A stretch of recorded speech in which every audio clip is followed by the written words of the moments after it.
Happy Monday, everyone. John Lorden here with another episode of Brain Scratch Case Cracked. I hope you had a nice weekend, and I really hope that everyone got through Hurricane Florence okay. As of when I'm filming this, it's just really starting to hit the coasts. I know it's probably going to be a very trying weekend for many of you out there. I'm wishing you all the best. So today's case is international, so you'll have to please forgive my pronunciation of some names of places and possibly people. I've done my homework. I try to get them as close as possible, but invariably it's far from a perfect art. And there's a very interesting twist in this case where there's a question of, is the answer to this case somewhere on YouTube? Let's go ahead and dive into the case that I like to call Summer Camp Tragedy. Today's case is from the Netherlands and starts in the town of Brunsum in the Limburg province. Nicky Verstappen was an 11-year-old boy enjoying his time at summer camp. It was August 8th, 1998, when Nicky and 36 other children arrived via bus. It was the morning of August 10th, 1998, when it would be noticed that Nicky was missing. The last person to see him was his tent mate, who says he saw Nicky between 5 and 6 a.m. The police were notified, and the following day, police and volunteers began searching surrounding areas. On the evening of August 11th, Nicky's body was found less than a mile away in a town called Lonsgraaf. His body was in a pine grove. His shirt was off, and it appeared that Nicky had been sexually abused. The cause of death was unknown. A cigarette butt and tissue were found near his body. DNA was found and profiled from those items. 35 samples would be collected from persons of interest, but no matches would be found. The investigation would quickly focus on the founder of the camp, Jos Barton. He had previous convictions for sexually abusing children and admitted to being near the tent that Nicky was sleeping in. On top of that, it was noticed that he pointed several times in the direction that Nicky would eventually be found in during the search. Despite the suspicions, investigators did not find enough evidence to bring charges against Jos. An initial reward of 25,000 guilders would be offered, and in 1999 it was quickly doubled thanks to funds being raised by a crime reporter, Peter de Vries, who was helping the family. The fund would continue to grow as this case would go unsolved through the years, eventually reaching 500,000 guilders.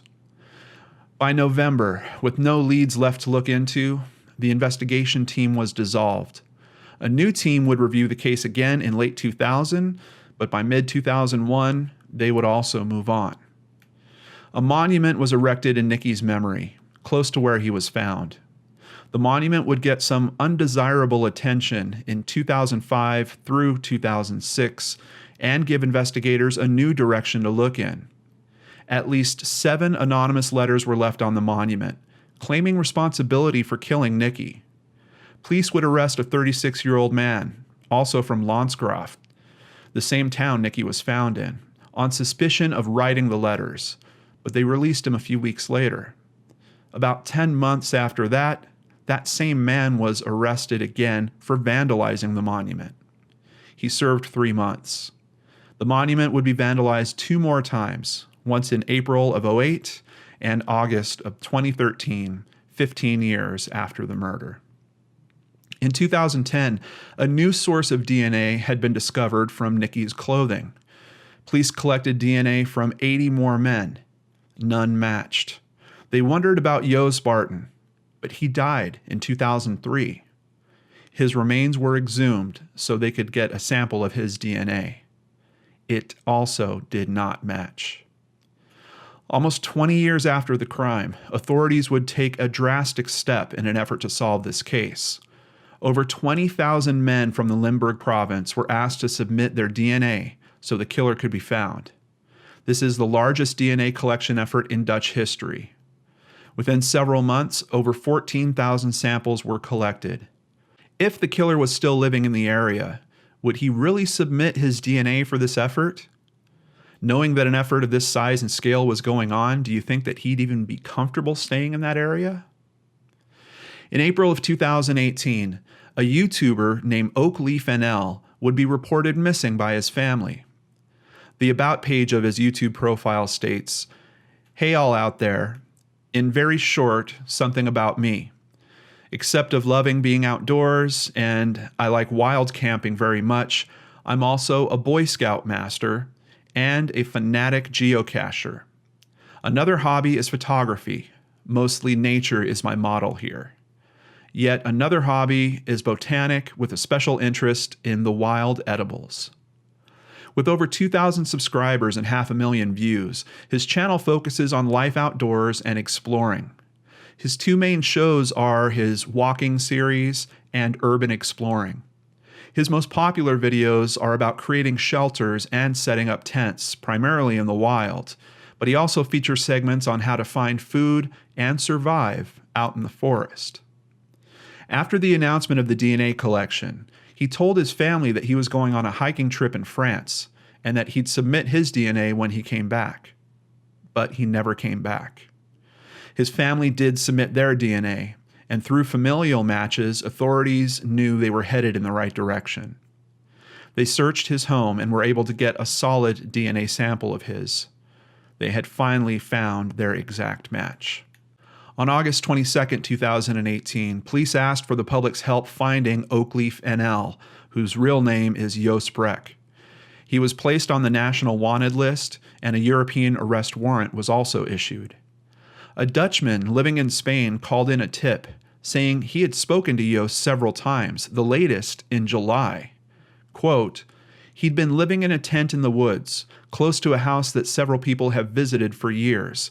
It's sort of a commune where I had lived for ages too," the man told a local newspaper. Just a number of days later, Jos was in custody.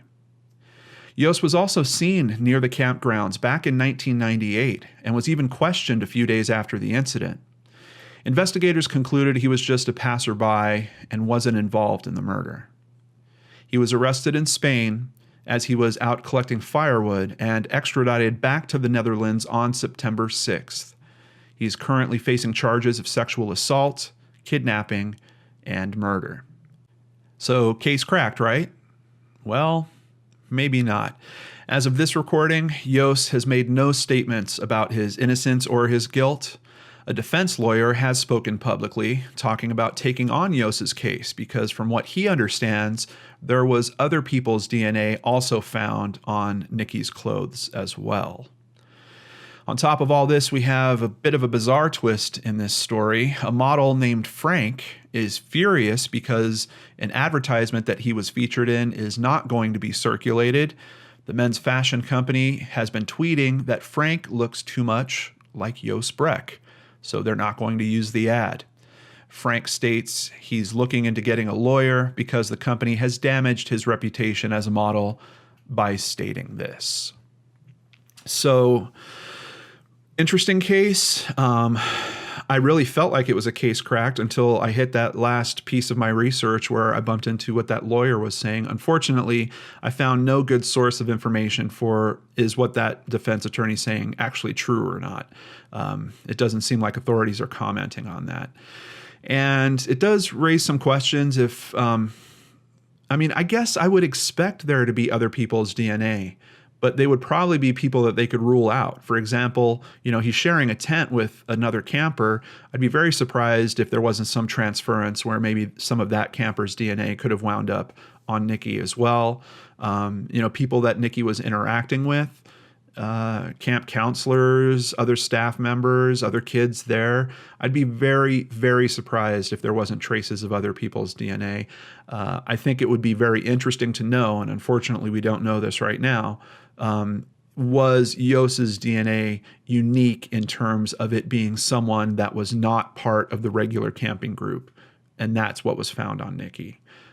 It would really throw this case into a whole different direction if there was other DNA found on Nikki that didn't make sense in terms of who he was around at the time that he disappeared. I know the end of that story took a bit of an interesting twist. The information about this model named Frank came from the most recent news story. It was on a website called telegraph.nl. And basically, even in that article, they don't really identify who Frank is. They literally just call him Frank in that article. And they don't show any pictures of Frank. They have a big picture at the top, but that's actually of Yos. So I believe even this publication is afraid of what Frank is talking about, because Frank is essentially saying he's going to get a media attorney and they're looking to sue anyone that is using his photo because people don't have permission to use his photo.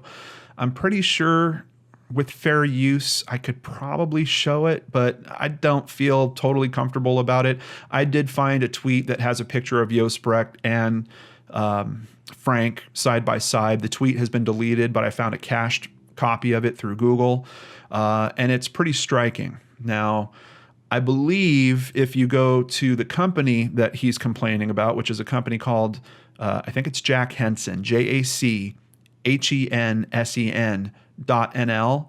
I believe Frank is one of their main models, and he's all over the front of this website. So if you're curious to see how much Jos might really look like possibly this guy Frank, I'm not 100% sure, go ahead and go to www.jackhenson.nl and you can gauge for yourself.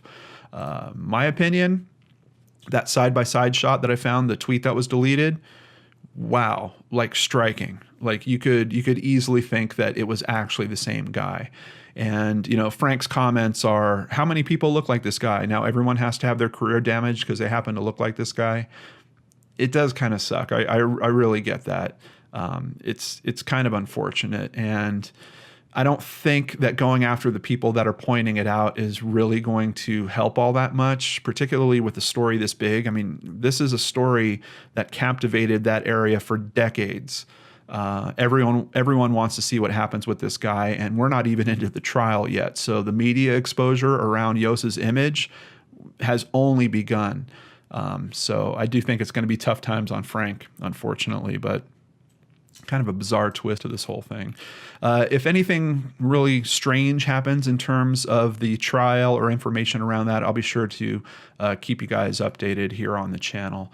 Let's go ahead and talk about comments from last week's episode. That was the body double episode where we talked about the real murder that occurred to someone that worked on the film Psycho.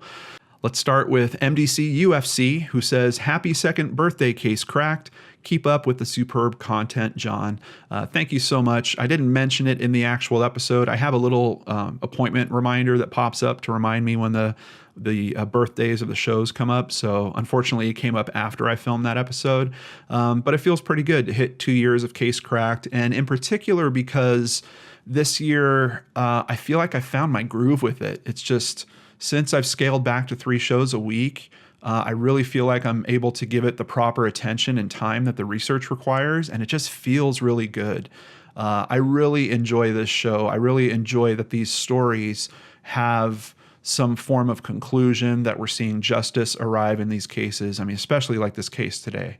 You know, 11-year-old boy had his life literally taken from him. It feels good to know that bad guys don't get away with everything. And that was kind of a tilt that was happening with the channel, because between Searchlight and regular Brain Scratch, you know, we're looking at unsolved cases and it just gets really heavy. And I like having this balance to it. So thank you guys for supporting it for the past 2 years. I really appreciate that. UTSB says $500 for being a body double back then, when accounting for inflation, sounds like a good amount of money to me. Pretty interesting point, UTSB. Now that I think about it, you know, that was filmed, I think, around 1960 or something like that. $500 for being a body double at that time. Yes. I think where it changes a little bit is when you think of the scope of that film, how big that film is, how much money that film has made as the years have gone on. You know, sometimes in Hollywood, there will be kind of an initial deal that is made with talent, but then as different things happen with the life of that property, that deal could be renegotiated and they can get more money. From what I understand, she didn't try to do anything in terms of getting more money from the work that she put into that role. So, yeah, $500, you know, if I was looking at it as just a little one-time shot, I'm totally with you. But being that particular scene in that particular film, I'm a little bit surprised, especially because her body's featured kind of prominently. For at the time, I think that was a little risque, even the way that they were showing her body.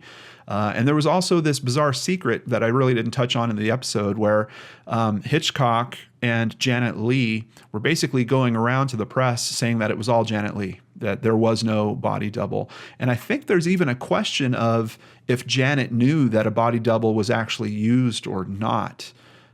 So it was kind of this industry secret for a while. Eventually it came out. If I recall correctly, I think even Hitchcock himself eventually admitted to the fact that, yes, they used a body double. And if you don't see Janet's face in the shot, it is Marley. I know there was also some people I saw in the comments that still weren't sure about the difference. So I'm going to just touch on it one more time. A stand-in is someone that literally stands in for the actor while the scene is being set up. So they don't want the name talent, having to stand there for an hour while the lighting guy's screwing around with the lights, getting them in the right place, while the camera guy's making sure that all their equipment is set up right. They could be setting up track for dolly shots and all kinds of stuff like that. All that stuff takes a lot of time. And I'm sure the actors would rather be studying their lines back in their trailers, which is probably what they do most of the time. So a stand-in literally just stands in place while all that stuff is set up. Then when they're ready to shoot the scene, stand-in leaves, actor comes in, they shoot the scene. The stand-in is never seen in the actual finished product. A body double is someone that is literally doubling parts of their body for an actor. Sometimes you'll see it if there is a bit of a sex scene and it's attached to a big name star. If you're seeing it and the head of the person is cut off in the scene, more than likely it's probably a body double that's being used in those situations. So a body double does show up in the actual film. They are using parts of their body in the actual film. So that's the big difference. And I think that is why this misunderstanding happened, because the term stand-in and the term body double, they kind of sound like the same thing, like they're almost interchangeable, but actually they're pretty different. They're kind of considerably different. Seventh Angel AD. Wow, I didn't see that coming. Such an interesting outcome to an unorthodox crime investigation. Such is the stuff of Hollywood myths, legends, and folklore. I'm glad the criminal was found and convicted. I am too, and the thing that still hits me about that story is it does almost feel like just pure chance or almost a little bit of luck that really broke that whole case. If that death certificate had been signed, we might not have the answer to this case at all. He might have gotten away with 2 murders, and who knows if he would have even continued past that. So that's one thing about this case in particular where I do appreciate that we had the person that was watching the paperwork and noticed that, hey, this death certificate isn't in the right place. We need to get this signed. And then just this kind of lucky chain of events that leads to them making the real discovery and then eventually cracking this case. So of all the stories that I've covered on Case Cracked, this one feels like it has the biggest element of luck as part of the factor that actually broke the case. Kaibi420 says, just a weird fact about that famous shower scene. Janet Leigh said she wasn't able to take showers after that, and during her baths, she always had to keep the doors open to the bathroom. She was so scared. I never knew the story of the body double. Yes, I did bump into that research. Research on this story was very different also in terms of Case Cracked for me. First of all, the first hint I got of this story came from a National Enquirer article that I found online, and I read it and I was just like, oh God, it's the National Enquirer. None of this is true, blah, blah, blah. But the story just compelled me, and I kept researching it, and then I was like, oh my God, this is true, and this part's true. And then I found more and more. I literally found links to the articles from the Associated Press and CBS News that were spreading the misinformation about the person that had actually died. So it was just a weird thing that went on in terms of researching this case and trying to to find the truth in it, because I found the truth at the National Enquirer. And I can't believe I'm even able to say that. But I did also bump into some information about Janet Leigh that basically supports what you're saying, Kybe. It says the same thing. She was terrified. She was scared to take showers after seeing that scene. But I also saw some sad things just about her life in general. I think that role and that scene seemed to kind of overshadow a lot of her other work, and that kind of threw her, from what I understand, into a bit of a depression. I think she started drinking a lot. Seems like kind of a sad ending for this actress. So yeah, there's another aspect to that that's a little bit dark in nature as well. And finally, I want to share this last one from Badger Poppy ? And they're actually speaking about the comments from the previous episode of Case Cracked, which was the case of Emily Paul, the 14-year-old that ran away and finally called the sheriffs and let them know that she was okay when she was 19 years old, if I recall correctly. Just a very interesting story I wanted to share with you here. So let's take a look at this one. I'd been thinking about running away for much of my life, not really feeling like I fit in. I even asked my grandmother, who I trusted deeply, if she would take me in. She forwarded my email I sent her to my parents. At the time, I was mad. At 16, I really started plotting to run away. The feeling that I didn't belong had grown. I had moved to the east coast of the United States, over 2,000 miles away from my hometown in Washington state. I planned on going back. I was angry at my case manager at school for her constant verbal assaults. I was angry at my parents for doing nothing about it, and I was addicted to drugs. I was stopped from running away by my former foster mother, who I'd lived with until I was 14. She knew my new address and called for an ambulance when a friend told her I'd attempted suicide. We talked when I was in the hospital, and I really told her how I felt. She talked me through every bit of it. Today, I am so grateful for my grandmother and for my foster mother, who kept me from running away and saved me from the huge amount of danger that I was to myself. I am 3.5 years clean, and as much as I still want to move out of my house, I'm slowly working on a better relationship with my parents. Thank you so much, John, for covering that Case Cracked 2 weeks ago. Thank you for everything that you do with your channel. You will always have my support. Badger Poppy, thank you for sharing that story with us. It really moved me to read it, and part of the reason why I wanted to share Emily's story was because there was aspects of it that I think we should look at and learn from, and I got that same exact feeling when I read your post, and that's why I wanted to share it with everyone here. Congratulations on being sober for 3.5 years. I understand how extremely tough that is, and I'm so happy that you were able to find your path to that, and that you realized that the work in doing that is worth it.